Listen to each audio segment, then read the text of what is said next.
శివాశరవ్యాయాతవతయానో రుద్రమృడయా అని చెప్పాడు. ఈశ్వర, నేను తప్పకుండా తప్పు చేసి ఉంటాను, అందుకే ఈ ఉపాధిలో ఉన్నాను.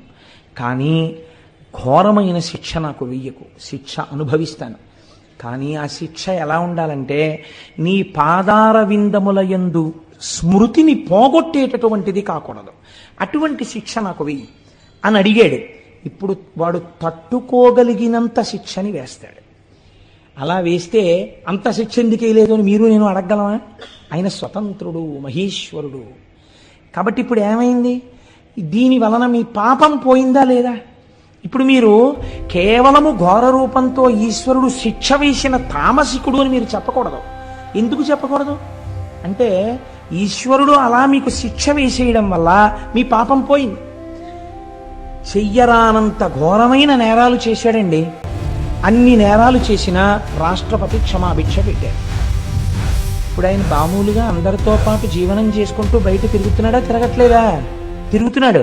కోర్టు ఆయనకి మరణశిక్ష వేసింది, రాష్ట్రపతి క్షమాభిక్ష పెట్టాడు. ఆయన శిక్ష అనుభవించేసినట్టేనా కాదా చేసిన నేరానికి? ఇంకా మళ్ళీ ఎప్పుడైనా పట్టుకెళ్ళిపోతారేమో అన్న భయం ఉంటుందా? ఉండదు. రాష్ట్రపతి ఉదారుడై పెట్టిన క్షమాభిక్ష చేత విడుదలైనటువంటి ఖైదీ ఎంత పాపం చేసినా కొట్టుకుపోయినట్టు, ఎంత పాపం చేసిన వాడైనా ఈశ్వరుడి పాదములు పట్టుకున్నవాడైతే ఆయన పాదముల యందు విస్మృతి కలగవలసిన అవసరము లేని రీతిలో తప్పించి వాడు భరించగలిగినంత దుఃఖాన్ని మాత్రమే ఇచ్చి తప్పిస్తాడు. కాబట్టి మీకిప్పుడు శిక్ష వెయ్యడంలో కూడా ఆయన ఒక తండ్రి బిడ్డణ్ణి చూసుకున్నట్టు చూసి కొడతాడు. తండ్రి కొడతాడు కొడుకుని, కానీ చిన్న పిల్లవాడిని తండ్రి కొట్టడంలో ఎంత జాగ్రత్త తీసుకుని కొడతాడో తెలుసా అండి? వాడు నిలబడితే ఎక్కడ పడితే అక్కడ కొట్టడం. చెయ్యుంది కదా అని ఆ పిల్లాన్ని నెత్తి మీద అక్కడ ఏం కొట్టాడు తండ్రి. ఏది ఏది అని లంప మీద కొడతాడు, చెంప మీద. ఎందుకని? ఇక్కడ కొడితే పిల్లవాడికి ఏం ప్రమాదం రాదని. గూబ మీద కొట్టేశాడు అనుకోండి పిల్లవాడిని, ఈయనే పరిగెత్తాలి 15 రోజులు ఇంటెన్సివ్ కేర్ యూనిట్కి. అందుకని ఏ తండ్రి తన బిడ్డడి గూబ మీద కొట్టుకోడు. ఏ తండ్రి అయినా తన బిడ్డని రక్షించి శిక్షయందు రక్ష వేసేటప్పుడు చెంప మీద మాత్రమే కొడతాడు. అది కూడా దాటిపోయాడు అనుకోండి, తండ్రి కోపం అవధులు మీరిపోయేటట్టుగా కొడుకు చేస్తే అప్పుడేమో వాడి యొక్క టెంపరితనం చేత తండ్రి చెయ్యి గూబ మీద తగులుతుందేమో, కానీ ప్రయత్నపూర్వకంగా గూబ మీద కొడతానన్న తండ్రి ఉండడు. మీరు అలా ఉండాలని అనుకుంటే ఆయన తండ్రిగా ఉండడానికి ఎప్పుడూ సిద్ధంగా ఉన్నాడు. కాబట్టి ఈశ్వర, మేం పాపం చేశాం, మీరు ఈ ధనస్సుతో మాకు కనపడద్దు, మీరు ప్రసన్నమూర్తి అయి కనపడండి. ఇప్పుడు మీరు చూడండి, శిక్ష వెయ్యడంలో కూడా ఔదార్యం ఉన్నదా లేదా? ఉన్నదనే కదా మీరు ఒప్పుకోవాలి. అసలు సనాతన ధర్మం మనకున్న చాలా గొప్పతనం ఏమిటో తెలుసా అండి? మీరు చేసే పాపానికి ఫలితం ఇచ్చేవాడు ఒకడు, మిమ్మల్ని భయపెట్టడానికి. మీ భయం తీయడానికి ఒకడు, ఇద్దరు ఉండరు. భయకృత్ భయనాశన. భయాన్ని సృష్టించేవాడు పరమాత్మే, భయాన్ని తీసేసేవాడు పరమాత్మే. ఇది సనాతన ధర్మమునందున్నటువంటి జీవధార. మీరు చాలా జాగ్రత్తగా చూడండి. మీకు కష్టం వచ్చిందనుకోండి, ఎవరిచ్చారండి మీకు ఈ కష్టం అని అడిగారు అనుకోండి, ఎవరిచ్చారు? భగవంతుడే ఇచ్చాడు. మీకు ఈ కష్టం తప్పిందనుకోండి, ఎవరిచ్చారు? ఈశ్వరుడే ఇచ్చాడు. ఆ కష్టాన్ని కాలంలో మీరు మర్చిపోయేటట్టుగా చేసిన కాలస్వరూపుడెవడు? ఈశ్వరుడే. గురుస్వరూపి అయి మళ్ళీ వచ్చి మీ మనస్సుకి వచ్చిన గాయాన్ని మాన్పించి మిమ్మల్ని యథామార్గమునందు మళ్ళీ తిప్పినవాడెవరు? ఈశ్వరుడే. కాబట్టి ఈశ్వరుడు యొక్క కారుణ్యమునకు అంతులేదు. కాబట్టి ఇప్పుడు శాస్త్రం అంది, ఆయన పట్టుకున్న ధనస్సు శిక్ష వేస్తోందా రక్ష చేస్తోందా? శిక్ష అన్న మాటే లేదు, రక్షణే ఉన్నది. నీ పాప ఫలితాన్ని అంత తేలికగా తీస్తున్నాడు ఆయన. లేకపోతే ఈ పాపం అంతా ఉండిపోతే నువ్వు ఎంత ప్రమాదకరమైన స్థితికి వెళ్ళాలి. అలా ఉండకుండా తీసేస్తున్నాడు. మీరు చూడండి, నేను ఇలా చెప్పానని మీరు అనుకోకండి. రేపు మీరు సుబ్రహ్మణ్యేశ్వర స్వామి ఉత్సవంలో చదువుతారు, వింటారు సుబ్రహ్మణ్యేశ్వర స్వామి చరిత్రని. ఈసారి విస్తృతంగా ఒక 3-4 రోజులు చెప్పాలి అని నేను అనుకుంటున్నాను. ఆ తర్వాత ఈశ్వరీచ్ఛ. సుబ్రహ్మణ్యేశ్వర స్వామి వారి కావడి ఎత్తడానికి మామూలు కావడి పనికిరాదు. సుబ్రహ్మణ్యుడికి ఎత్తేటటువంటి కావిడి ప్రత్యేకమైన కావిడి ఉంటుంది. ఇప్పుడు మీకు చూపించిన కావిడి తెప్పించడానికి మేము విశ్వ ప్రయత్నం చేస్తూ ఎలా తెప్పించాలో తెలియకుండా ఉండిపోయిన స్థితిలో నాకు తెలుసు, గోపాలకృష్ణ గారికి తెలుసు, దొరగారికి తెలుసు, మాకు ముగ్గురికి తెలుసు. సుబ్రహ్మణ్యేశ్వరుడే ఒక రూపంలో వచ్చి ఆ సమస్యని పరిష్కరించాడు. పరిష్కరించి ఇవాళ మీకు అందరికీ ఆ కావిడి ఎందుకు చూపించామో తెలుసా అండి? అందుకే చూపించమని చెప్పాను నేను. ఆ కావిడి, ఆ కావిడి పట్టుకోవాలి. సుబ్రహ్మణ్యుడు వరం ఇచ్చాడు. ఎవరు ఆ కావిడిని ఇలా పట్టుకుని దానికి పాలకుండ పెట్టి పట్టుకుని వస్తారో వాళ్ళకి ఆచంద్ర తారార్కము వంశమాగకుండా నేను చూస్తానని వరం ఇచ్చాడు. ఆ ఘట్టాన్ని మీకు నేను చూపిస్తాను. సుబ్రహ్మణ్యేశ్వర స్వామి చరిత్ర చెప్పినప్పుడు ఈశ్వరుడు కారుణికుడు. నాగదోషం ఉంటే, సర్పదోషం ఉంటే సంతానమునకు ప్రతిబంధకం వస్తుంది. అదే ఈశ్వరుడు ఆ ప్రతిబంధకమునకు విరుగుడు చెప్పాడు. ఇలా కావిడి పట్టుకుని రా భుజం మీద, చాలు నీకు ఆ దోషాన్ని తీసేస్తాను. ఎప్పుడు? ఇప్పుడు బిడ్డలు ఉండొచ్చు, ఏమో 6 తరాల తర్వాత ఆ బాధ నీ వంశంలో ఇహలాదు, తీసేశాను. ఆచంద్ర తారార్కం నీ వంశం నిలబడిపోతుంది. నీ కోర్కెలు తీరడానికి ఒక్కటే ఒక్క మార్గము, ఈ కావిడి పట్టుకుని రావాలి. ఆ కావిడి పట్టుకుని రావడానికి ఈ కావిడి మేం మీకు ఇస్తే మీరు పురుషార్థం ఏం చేసినట్టు అవుతుంది? దానికోసం మీ దగ్గర 500 రూపాయలు తీసుకోవడం తప్ప ఆ 500 రూపాయలు లేకపోతే ఈ 1,00,000 రూపాయల ఖర్చునో ఎవరితోనో ఇప్పించి ఉత్సవం నిర్వహించలేక కాదు. అలా చెయ్యకూడదు. అది శాస్త్ర మర్యాద కాదు. పురుషార్థము అని మన కష్టార్జితాన్ని అక్కడ వెచ్చించాలి. అప్పుడు దాని వలన ఏమవుతుందంటే మీ చెమటని కొంత ఆదాయాన్ని మీరు ఈశ్వరుడి దగ్గర ఒడ్డారు కనుక ఆ పాపము ప్రతిహతమవుతుంది. ఎంతమందికి ఇవ్వగలం దాన్ని? ఇప్పుడు ఆ తారీఖు లోపల అన్ని తయారైపోవాలి, అన్ని కావిళ్ళు. ఎన్ని కావిళ్ళు తయారు చేయగలరు? అలాగని ఎన్నో కావిళ్ళు చేసేస్తే కూర్చోబెట్టి అంత అందంగా క్రతువు ఎలా చేయగలం? అందుకని దాన్ని ఇప్పటికే దాని గురించి ఎంతో ప్రెషర్ ఉన్నా 200 మందికి మాత్రమే రెస్ట్రిక్ట్ చేయడానికి కారణం అది. కళ్యాణం వరకు ఆ రోజున వల్లీ కళ్యాణం చాలా అరుదుగా జరుగుతుంది. వల్లీ కళ్యాణం జరిగిన రోజున కూడా కేవలం స్వార్థంతో కొంతమందిమే ఇందులో వెళ్ళి నిలబడిపోవడం మా కోరిక కాదు. ఎవరికి ఈ ఉత్సవంలో టిక్కెట్ ఉన్నాయో వాళ్ళందరికీ ఈశ్వరానుగ్రహం కలగడం కోసం కళ్యాణ సామాగ్రి కూడా మీ చేతులతోనే పట్టుకుని మనందరం ఈ ఉత్సవానికి ఇక్కడ ప్రదక్షిణం చేసి అయ్యప్ప స్వామికి చూపించి, పైన సుబ్రహ్మణ్యుడు ప్రతిష్ఠ అయి ఉన్నాడు, స్వామికి చూపించి వాళ్ళు వచ్చి కళ్యాణానికి సంబారాలు ఇస్తారు. ఇక్కడ దాన్ని ఎంత ప్రయోజనకరంగా చేయించగలమన్న దాని గురించి మేము ఆలోచిస్తున్నాం.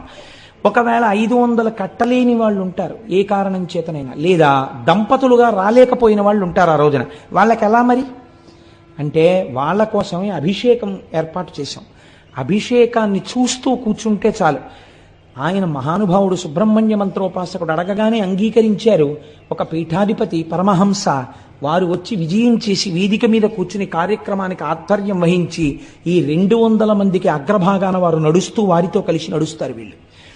ఇది నేను ఎందుకు సమన్వయం చేసి మీకు చెప్పానంటే కేవలం మీకు జరుగుతున్న సత్యాన్ని ఆవిష్కరించడం ఒక ప్రయోజనం.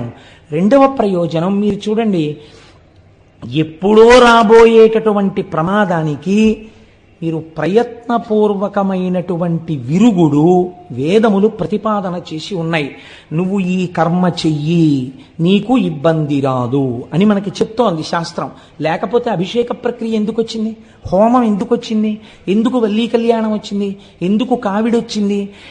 ఒక ప్రయోజనాన్ని ఇప్పుడు అన్ని వేళలా మళ్ళీ అస్తమానం శివమహాపురాణం చెప్తామా? శివమహాపురాణం చెప్తేనే సుబ్రహ్మణ్యేశ్వర స్వామి వారి చరిత్ర పూర్ణంగా వస్తుంది. పూర్ణంగా సుబ్రహ్మణ్యేశ్వర స్వామి చరిత్ర విని అనుసంధానం చేసి కళ్యాణం చేసుకోవడం ఎంత మహత్తరమైన భాగ్యం అది. సంపూర్ణ రామాయణం చెప్పి పట్టాభిషేకం అన్ని సంవత్సరాలు జరుగుతాయా? ఈశ్వరానుగ్రహం కలిగింది, 1 సంవత్సరం చేశాం. అలా పునఃపునః కాకినాడలో జరగాలనే నా కోరిక. అది నా ఉద్దేశం. నేను చెప్పాను కాబట్టి నా ఒక్కడితోటే ఆ కళ్యాణం అలాగే ఉండాలి తప్ప వేరెవరో ఏదో అలాంటివి జరగకూడదని నా స్వార్థం నాకు ఎన్నడూ లేదు. పునఃపునగా ఏడాదికి 10 మాటలు సంపూర్ణ రామాయణం కాకినాడలో జరిగితే సంతోషించే వాళ్ళలో ప్రథముండి నేను. కాబట్టి మీరు చూడండి, శాస్త్రం అంది అందుచేత పాతి జగదిది పినాకం అంది. ఇక్కడ చెప్పింది వ్యుత్పత్తి. ఇప్పుడు ఈ ధనస్సు ఏం చేస్తోంది? ఈ ధనస్సు మీకు ఘోర రూపముతో పాప ఫలితమునిచ్చినా అఘోర రూపముతో సుఖమునిచ్చినా అది చేస్తున్నది మీ యొక్క రక్షణయే. కనుక లోకములను రక్షించగలిగినటువంటి ధనస్సు. ఆ ధనస్సు దేన్ని రక్షిస్తుంది? ఒక్కరిని, ఇద్దరిని, ముగ్గురిని కాదు. ఎన్ని కోట్ల మంది ఉన్నారో, ఎన్ని బ్రహ్మాండాలున్నాయో, ఇన్ని బ్రహ్మాండములనన్నింటినీ, ఇన్ని జీవుల్ని రక్షించగలిగినటువంటి ధనస్సు ఆయన చేతి యందున్న ధనస్సు. అందుకే రుద్రం ఆ ధనస్సుని అంత స్తోత్రం చేసింది. అటువంటి ధనస్సు కలిగిన వాడా ఓ రుద్రుడా, ఆ నీ చేతిలో ఉన్నది పినాకము. అయితే మీరు ఇక్కడ ఒక్క విషయం ఆలోచించండి. ఆ పిలిచేటప్పుడు మహేశ్వర శబ్దాన్ని కానీ శివ శబ్దాన్ని కానీ తిన్నగా ప్రయోగించకుండా నమస్తే రుద్ర అంటూ రుద్ర శబ్దంతో ఎందుకు ప్రారంభం చెయ్యాలి ధనస్సుని? ధనస్సుకి రుద్ర శబ్దానికి ఏమైనా దగ్గర సంబంధం ఉందా? లేకపోతే రుద్ర సంబంధంతో ధనస్సుని ఎందుకు అన్వయం చేసింది వేదం? వేదం అంటే ఎదుర్వేదం అండి, ఎదుర్వేదమే రుద్రాధ్యాయం. అంటే రోదయతి సర్వమంతకాలే ఇతి రుద్ర. రుద్రుడనగా ఎవరు? ఆఖరణ ఈ సమస్త లోకములను లయం చేసేస్తున్నప్పుడు అందరినీ ఏడిపించేవాడెవడో వాడు రుద్రుడు.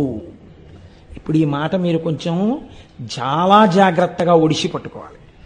ఇప్పుడు ఏమైంది? నేను చెప్పిన దానికి ఇది పూర్తి విరుద్ధమై కూర్చుంది. ఇప్పుడు ఆయన ఏం చేస్తాడు? అంత్యకాలమునందు అనగా లోకములనన్నింటినీ చిట్ట చివర ప్రళయ జలముల యందు ముంచేసేటప్పుడు అందరినీ పెద్ద పెట్టున ఏడిచేటట్టు చేస్తాడు. ఏమండి, మీరు ఇందాకడి నుంచి ఆ ధనస్సు యందు రక్షణ ఉంది అన్నారే, పిలిచేటప్పుడు రుద్రశబ్దంతో పిలిచారు ఈ ధనస్సుని, రుద్రుడి చేతిలో ఉన్న ధనస్సుని పిలిచారు. రుద్ర శబ్దానికి ఉన్నటువంటి వ్యాఖ్యానం ప్రళయమునందు లోకములను ఏడిపించేవాడు అని ఉంది. ఏడిపించడానికి ధనస్సు పట్టుకుంటే అది రక్షణ ఎలా అవుతుంది? ఇప్పుడు ఆ ధనస్సుకి పాతి జగదిది అన్న అన్వయం ఎలా కుదురుతుంది? నేను మీకు అర్థమయ్యేట్టు చెప్పగలుగుతున్నాను అనుకుంటున్నాను. కొంచెం జటిలమైన విషయం కాబట్టి మీరు చూడండి, ఆయన ఏడిపించినట్టే కనపడుతుంది. కానీ మీకు నేను ఒక్క ఉదాహరణ చెప్తే మీరు పట్టేసుకుంటారు. ఒక పిల్లవాడు తల్లిలో పడుకునేటప్పుడు వాడు నిద్రపోయాడు. నిద్రపోయిన తర్వాత తల్లి ఏం చేసిందంటే వాడి బుగ్గ మీద ముద్దు పెట్టుకుని కన్నుల నీరు పెట్టుకుని తల్లి అంది, నాన్న నువ్వు ఆడుకోకూడదని కాదురా, నువ్వు రాత్రి 11 దాటినా ఆడితే నీకు పడదు, నీకు వేడి చేసేసి తెల్లవారేసరికి నీకు దగ్గు మొదలైపోతుంది. గొర్రె దగ్గు అంటారు, గొర్రె దగ్గు వచ్చేస్తుంది నాన్న, అందుకు నిన్ను పడుకోబెట్టాను రా, అంతేకాని నీ మీద నాకేమన్నా కోపమా అంటుంది. ఇప్పుడు పిల్లవాడి దృష్టిలో అమ్మ రాక్షసి, కానీ అమ్మ దృష్టిలో పిల్లవాడిని ఎందుకు కొట్టి పడుకోబెట్టింది? పిల్లవాడి రక్షణ కోసమేనా? ఏడిపించి పడుకోబెట్టడంలో అమ్మ చేతికి క్రౌర్యాన్ని మీరు అంటగట్టగలరా? మీరు ఇక్కడ అంటగట్టలేకపోతే అక్కడ అంటగట్టలేరు. అదేమిటండి మీరు అలా మాట్లాడతారు? ఇక్కడ కొడుకును పడుకోబెట్టిందండి, అక్కడ ఆయన ఏకంగా సంహారం చేస్తున్నాడు. దీనికి దానికి ఎలా కుదురుతుంది? నేను మీకు మాట చెప్తాను.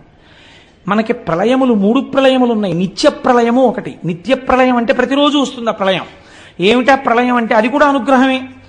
రాత్రి నిద్ర, ఈ నిద్ర పట్టలేదనుకోండి అత్యంత ప్రమాదకరం. నిద్రాభంగం చెయ్యడం అంత పాపం లోకంలో ఇంకోట్లేదు. కాబట్టి నిద్ర పట్టేటట్టుగా ఈశ్వరుడు అనుగ్రహించి మీకు సుఖాన్ని కల్పించడం నిత్య ప్రళయం. రెండవది ఆత్యంతిక ప్రళయము అంటారు. బాగా సాధన చేసి భక్తితో భగవంతుణ్ణి చేరుకోవడానికి అడ్డంగా ఉన్న ప్రతిబంధకములను గుర్తించి వాటిని తొలగతోసుకుని భక్తితో కూడిన కర్మానుష్ఠానము చేత ఈశ్వరానుగ్రహముగా జ్ఞానమును పొంది అద్వైత సిద్ధి చేత మోక్షానందమును పొందేటట్టుగా యోగ్యతని సంతరించుకున్నవాడు ఈశ్వర కటాక్షము చేత మోక్షము పొందడమే ఆత్యంతిక ప్రళయము. ఇది కూడా ఈశ్వరానుగ్రహంగా మోక్షం పొందుతారు ఒక రమణ మహర్షి వంటి మహాభావులు. మీరు చూడండి, అది ఆత్యంతిక ప్రళయం. మూడవది మహాప్రళయము అంటారు. ఆత్యంతిక ప్రళయంలో ఒక్కొక్క మెట్టు ఎక్కి వెళ్ళిపోయారు అందరూ. అందుకే మన వాళ్ళు పూర్వం కైలాసపాళి ఆడించేవారు. కైలాసపాళి 10 మంది పిల్లలు కలిసి మొదలు పెడతారు, 9 మంది పండిపోతారు, ఒక్కడే ఉండిపోతాడు, వాడు ఒక్కడు పండడు. అప్పుడు వాడు అలా దేవతల్లో తిరుగుతూ ఉంటాడు, కానీ వాడు విరాట్ పురుషుల్లోకి వెళ్ళడు. వెళ్ళకపోతే వాడిని ఏం చేసేవారంటే వీడు కూడా పండిపోయినట్టే అని చెప్పేసి వాడు 4 వేసినా సరే ఇటు 2 గళ్ళు, ఇటు 3, ఇటు 4 లెక్క మార్చేసేవారు. లెక్క మార్చేసి 4 అంటే అసలు అప్పటి వరకు 1, 2, 3, 4. ఇప్పుడు వీడు ఒక్కడు పందాలు వేసుకుంటూ కూర్చోవడం ఎవరికి అప్పటికే పట్టలేదు ఆ 3. అప్పుడు ఏం చేస్తారంటే 1, 2, 3, 4 ఆఖరిని ఇలా నప్పేచ్చు, పర్వాలేదు నువ్వు పండిపోయావంటే ఆ పిల్లాడు సంతోషంగా చేతులు కొట్టుకుంటూ వెళ్ళిపోతాడు. అలా ఈశ్వరుణ్ణి తమంత తాము పొందలేని వాళ్ళని ఈశ్వరుడే పొందుతాడు. అప్పుడు కూడా వాళ్ళు ఏమంటారంటే ఇలా ఉండిపోతాం అని ఏడుస్తూ ఉంటారు జీవబుద్ధితోటి. తప్పు నాన్న, అందరూ పొందేశారు, మీరు ఉండిపోయారు, మిమ్మల్ని నేనే పొందేస్తానని మైనపు ముద్ద నల్లపూసల్లో తిరిగి తనే పుచ్చేసుకున్నట్టు జీవుల్ని తానే పొందేస్తాడు. వాళ్ళు ఏడుస్తున్నా వాళ్ళకి సిద్ధినిచ్చేస్తాడు. ఇప్పుడు ఆ మహాప్రళయాన్ని జీవులు ఏడుస్తున్నా వాళ్ళు రోధిస్తున్నా తాను పొందడం రక్షణ హేతు అంటారా, తామసంతో కూడుకున్నటువంటి సంహార ప్రక్రియ అని మీరు పిలుస్తారా? ఇప్పుడు అలా చేసినటువంటి రుద్రుడి చేతి ధనస్సు సాత్వికమైనది, లోకరక్షణ హేతు అని నేను అంటాను, కాదని మీరు అనగలరా? కనుక ఇప్పుడు అది ఏమైంది? లోకములను ఏడిపించేటటువంటి వాడంటే వీడి మూర్ఖత్వం చేత ఇంకా ఇలా ఉంటానంటున్నాడు. యుగమైపోయింది, నీకు ఇంత సమయం ఇచ్చినా పొందలేకపోయావు, నేనే నిన్ను పొందేస్తానని పొందేశాడు పరమాత్మ.